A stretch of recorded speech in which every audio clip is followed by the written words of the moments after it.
Então, como lidar com a emoção?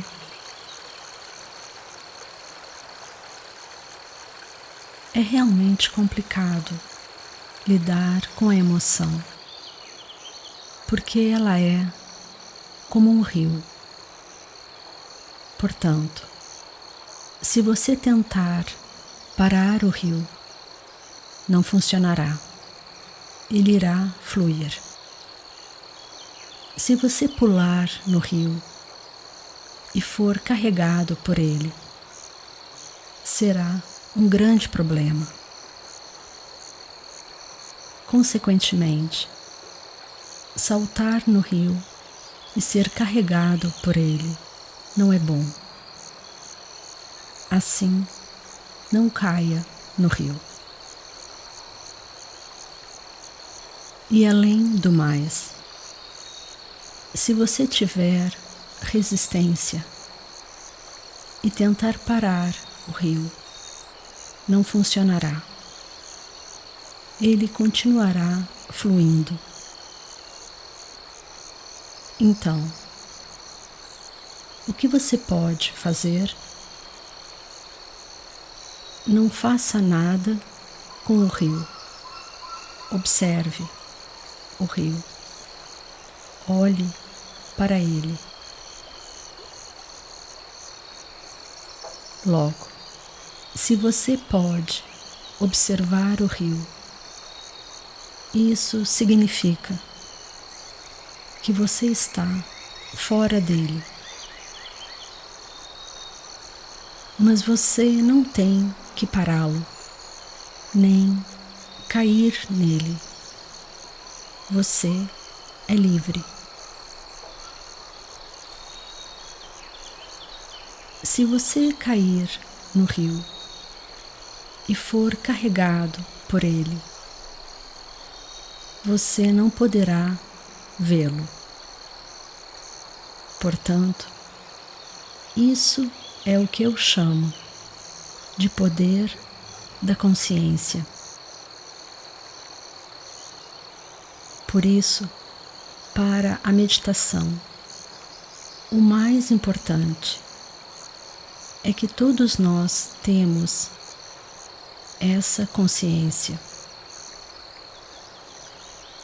A consciência é o pano de fundo do pensamento, emoção. E é como a nossa natureza, a qualidade fundamental da nossa mente.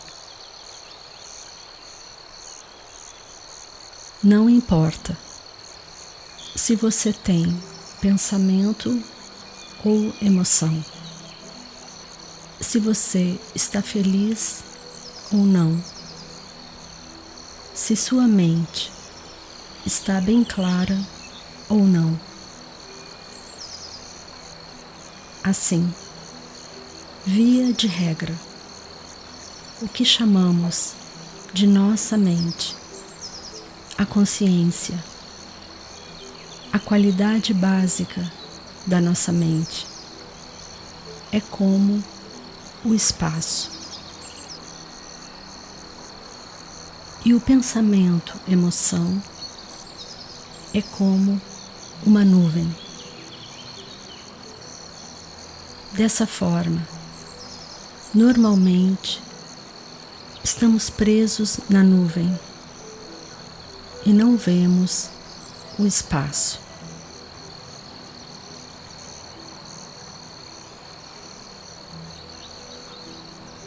Ora, quando você medita e quando você reconhece a emoção, o pensamento, emoção,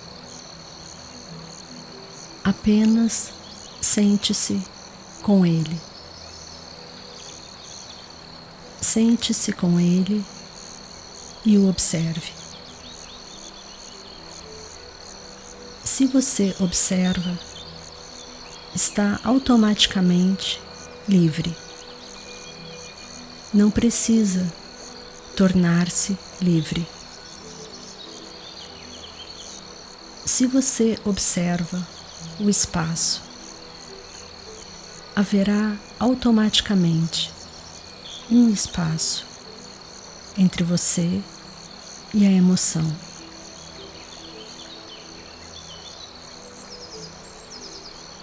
Como observar a sua emoção?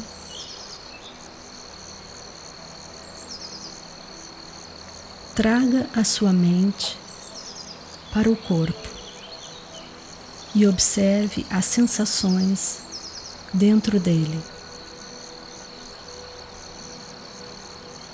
Em geral, a emoção permanece no corpo. Desse modo, a emoção vem.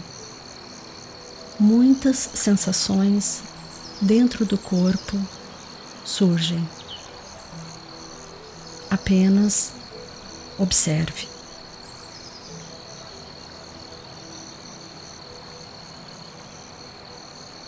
Às vezes, o movimento é muito intenso e você não consegue observar sua emoção.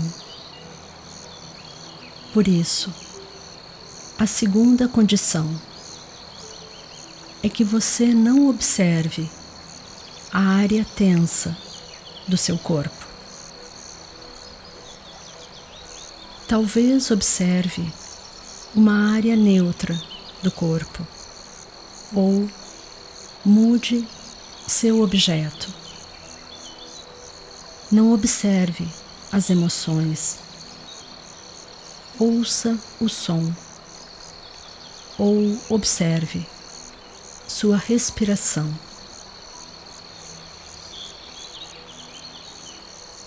Por vezes, em sua mente, há muita resistência tentando se livrar da emoção.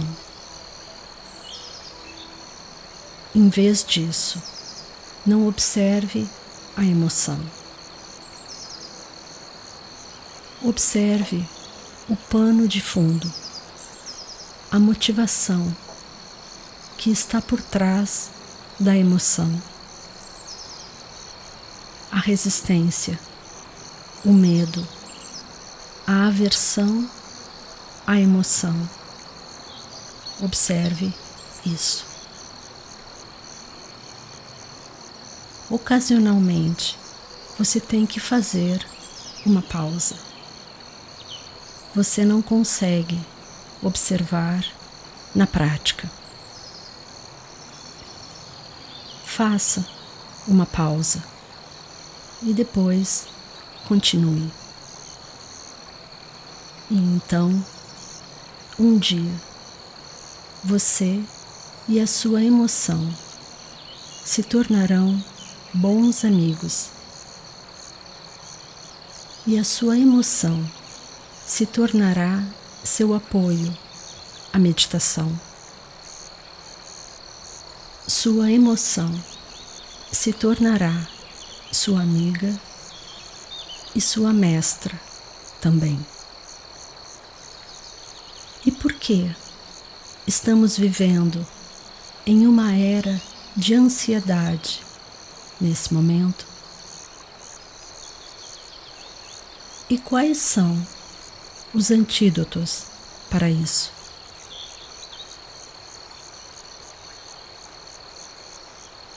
Quando eu era jovem, tinha muito pânico.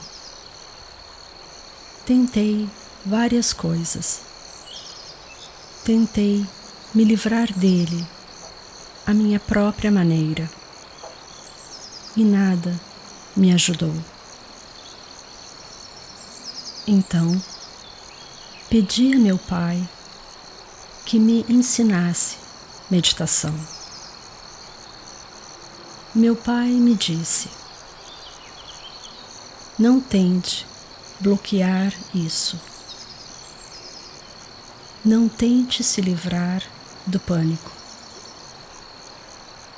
Não tente fazer com que seu pânico se renda. Deixe que o pânico se manifeste.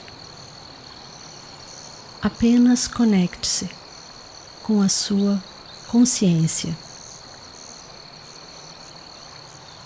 Assim, primeiro eu me conectei à minha consciência através da respiração,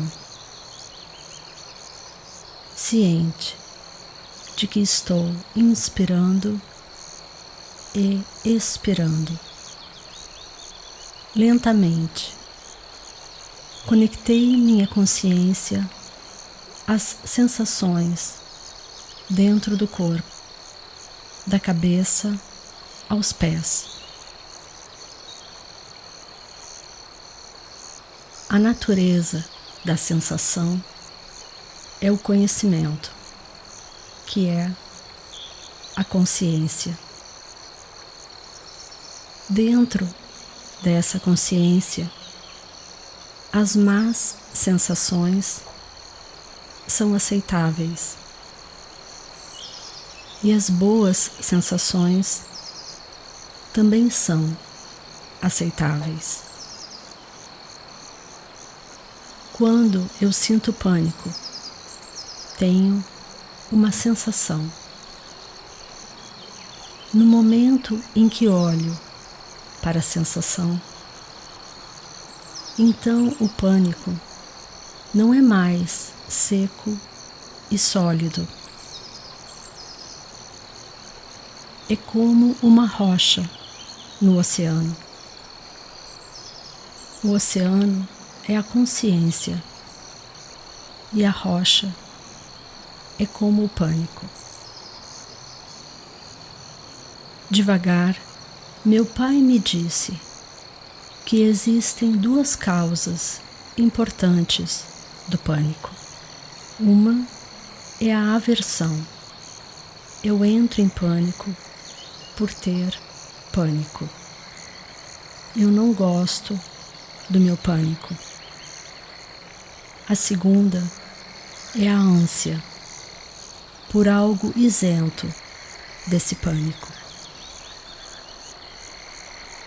Naturalmente, eu digo que esses dois são como um acelerador e um freio.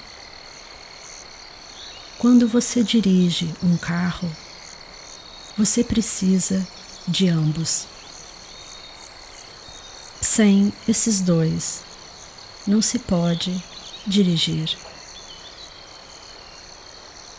Subjacentes a toda a ansiedade estão essas duas situações.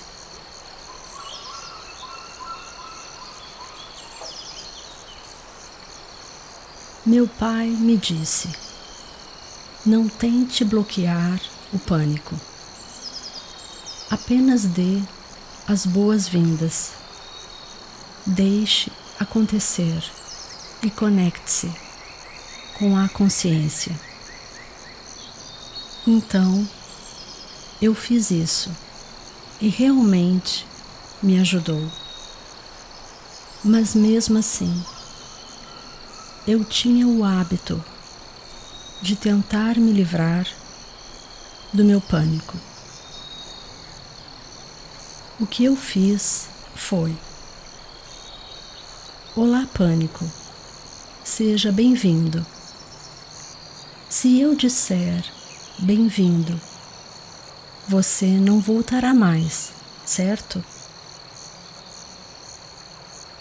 Nesse caso, eu ainda possuía o mesmo hábito de antes. Em razão disso, quando eu tinha 13 anos, participei de um retiro de longo prazo. Pensei, se me envolver em um retiro, minha preguiça não irá manifestar-se. Porque quando eu era jovem, costumava ser preguiçoso. Eu gostava da ideia da meditação, mas não da prática da meditação. Portanto, fui para o retiro E a minha preguiça me seguiu, surpreendentemente. Não só isso, mas naquele momento, minha preguiça e meu pânico se tornaram bons amigos. Assim, meu pânico se intensificou. Logo pensei, está bem, de agora em diante, não vou tentar me livrar do pânico. Vou aprender a conviver com ele a minha vida inteira. Se o pânico persistir, tudo bem. Mas vou usá-lo como mestre, como apoio à minha consciência. E realmente acolhi bem o meu pânico. Então, usei-o como suporte à minha consciência. Isso significa que quando o pânico surge, estou ciente da sensação de pânico. Portanto, posso perceber a consciência. A essência do pânico é o saber, na verdade. Saber é consciência. Fiz isso e depois de alguns dias tive alguns sintomas. Meu coração estava trêmulo. Senti um aperto na região da garganta. Me senti tonto, mas estava muito feliz.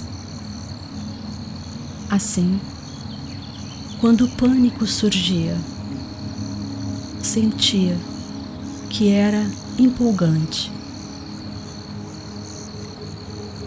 Desse modo, finalmente, o pânico se tornou meu amigo, meu mestre. Algumas semanas mais tarde, diante disso, algo ruim aconteceu. O pânico se foi. Eu e meu pânico tínhamos nos tornado grandes amigos. E o pânico não tem um bom coração. Naquela ocasião, o pânico disse: olá, tchau. Sinto falta do meu amigo.